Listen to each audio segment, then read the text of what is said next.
Hey, how's it going, guys? Last video we watched part 1 of World War 1 and now we're gonna watch the second part. With both sides stuck in a hard stalemate, they knew this war wasn't going to be about taking territory, but about simply wearing each other down. The Allies had plenty of men to expend from its overseas dominions, and the British also started a naval blockade, so Germany couldn't import stuff, like food. Neither side really wanted a long grueling war though, so they both thought of ways to break the deadlock on the Western Front. Idea number 1, new frontiers. When the war first broke out, Australia was quick to take German New Guinea. The Allies also quickly jumped on Germany's colonies in Africa, and particularly in German East Africa. I didn't know Germany had colonies in Africa. Soldiers and carriers by both sides, leading to a tragic loss of life for the native Africans. Some new combatants entered the war as well. The Allies' new friends were Italy and Japan. Japan was busy building itself an empire, so it was more than happy to take away German islands and colonies in East Asia. Italy actually had an alliance with Germany and Austria-Hungary before the war, but after some tense relations, and then the Allies promising to give them some of Austria-Hungary's stuff, they switched sides. Italy opened up a front in the mountains here, but like everyone else, they were stuck in stalemate for most of the war. The Central Powers' new friend was a struggling empire in the Middle East.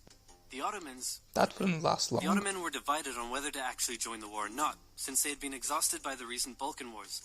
Some of the politicians who did want to join went off on their own and fired some shells at Russia, and then came back and said, whoops, looks like we're at war now. The Ottoman entry into the war was of particular concern to the British, since the Middle East was full of oil, and Britain wanted all of that oil. First, the Ottomans tried to attack Russia in the Caucasus Mountains, but they weren't prepared for the cold, and many of them froze to death. Then they crossed miles of desert to take the Suez Canal from the British, but that failed too. Then the Allies tried to take the Dardanelles at Gallipoli in a long and hard trench warfare campaign, but that also failed. The Ottomans blamed their initial losses on the ethnic Armenians living within Ottoman territory, and the This is where the Armenian genocide comes in, isn't it? 1.5 million people.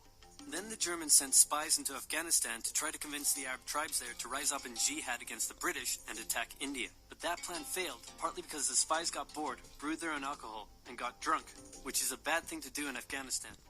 All these new frontiers hadn't done much to change the war. Aware that the Allies had more men and supplies than them, the Germans knew they had to do something to break the stalemate. Before the war, there was a big conference that set out the rules of modern warfare. No chemical weapons, no killing civilians. Basically, don't be jerks. The Germans held a meeting and decided to be jerks. Zeppelin air raids commenced over British cities. They also started attacking the Allied trenches with chlorine gas, and they used submarines to sink civilian ships. Oh, that's a big no-no. One such civilian ship was the Lusitania, which had 159 Americans on board when it was sunk, further swaying US opinion against the Germans. Not to be completely unfair to the Germans, the Allies also engaged in chemical warfare soon after, and they had been hiding anti-submarine weapons on their civilian ships, which let the Germans justify their attacks. Meanwhile, Austria-Hungary still hadn't dealt with Serbia, so the Central Powers enlisted some help. Bulgaria wished it was bigger and was still bitter Bulgaria, about my the Second country. Balkan War. The Central Powers promised to make all of Bulgaria's wildest dreams come true if they helped, so they signed on, and together they knocked out Serbia. The Serbian troops retreated through Albania, which was neutral but had some ties to Austria-Hungary. So Austria-Hungary entered Albania in a friendly invasion to chase down the Serbians, many of whom escaped by sea. It's 1916, and a lot is happening. As if they didn't have enough enemies already, Germany added one more to the list. Portugal had been getting a bit chummy with the Allies behind the scenes, and Germany didn't like that one bit. Around the same time, the only sea battle of the war happened. Both sides had a new powerful class of battleships called dreadnoughts, but they were so expensive to build that neither side wanted to risk losing them in a battle, so they kept them in port, except for one time when they had a big fight and a bunch of them got damaged, so they didn't try that again. The UK started conscripting men to the army, so they had plenty of reserves, which is just as well because the Western Front was about to get brutal. The longest and one of the bloodiest battles of the war started when the Germans launched an attack around the French city of Verdun. The French defended it. Oh yeah, I learned about that in history. Hundreds of thousands of casualties. Under pressure, the French called on its allies to do something to draw the Germans' attention away. So the British started their own long and brutal fight, the Battle of the Somme, with 60,000 British casualties on just the first day. Yeah, I learned about that too in year 8. It was also here that the British first used one crazy brand new piece of sci-fi technology. The Russians had been getting pushed back further and further into their own territory. But in response to the French call for help, they began a huge offensive, and did really well until they ran out of supplies and got stuck. Seeing how well the Russians had been doing, Romania decided now would be a great time to jump in and win the war. And then they got pounded. The Greeks were fighting amongst themselves about whether to join the war or not. The king liked the Central Powers, while the Prime Minister wanted to join the Allies. After a brief national schism, during which the country split into two, the king finally abdicated and the country reunited. With Allied help, they began a new offensive. In the Middle East, Russia was pushing into Ottoman territory from the north. The British had also made a landing in Mesopotamia to protect Persia's oil fields, and they had also sent a small army up the Tigris River to try to take Baghdad. But the army got sieged in the town of Kut along the way, and eventually surrendered.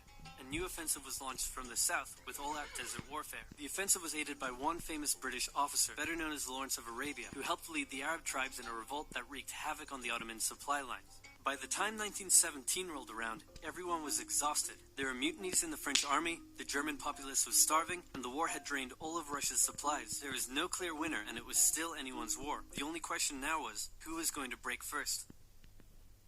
And the answer was Russia. Tired of not eating and mad that a crazy magic homeless guy was calling some of the shots, there was an uprising in Petrograd complete with riots and strikes. The riots turned into a full-scale revolution and a new government overthrew the Tsar. We're actually learning about that right now in history. The new government, and they pulled Russia out of the war. This was great news for Germany, who now only had to focus on the Western Front. But there was still one problem. The pesky United States of America was looking increasingly like it was going to join the war. America had been selling supplies to the Allies throughout the war. Well, that's what happens when you bomb American ships. Meaning it was in fantastic shape and was dangerous to the Germans. So Germany sent a telegram to Mexico saying, wouldn't it be crazy cool if you guys attacked America? But the British intercepted the message, showed it to the Americans, and that was the final straw. American troops began shipping out to Europe. This was terrible news for Germany. Good luck, and they knew bozos. their only hope now was to force France and the UK to surrender before the fresh American troops arrived. It was now or never, so they started one final attack. They converged their troops and hit hard at the Somme and pushed the Allies back. They hit a second time further north, then again and again. With each hit, the Germans were spending more and more resources, while the Allies were getting better and better at repelling their attacks. By the fifth punch, the Allies held the line and even pushed back. With American troops now arriving in larger numbers, the Allies launched a counterattack, and that was it. The Central Powers were being pushed back on all fronts. Bulgaria collapsed first, followed by the Ottoman Empire. There's actually a saying that Bulgaria has never lost a single battle, and it has also never won a single war. To reduce its military, accept war guilt, and pay the bill for the war.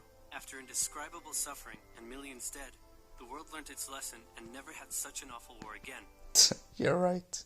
For about 20 years. Okay then, so that is for this video.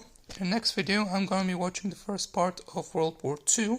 So if you like this, then like, comment and subscribe. Bye guys.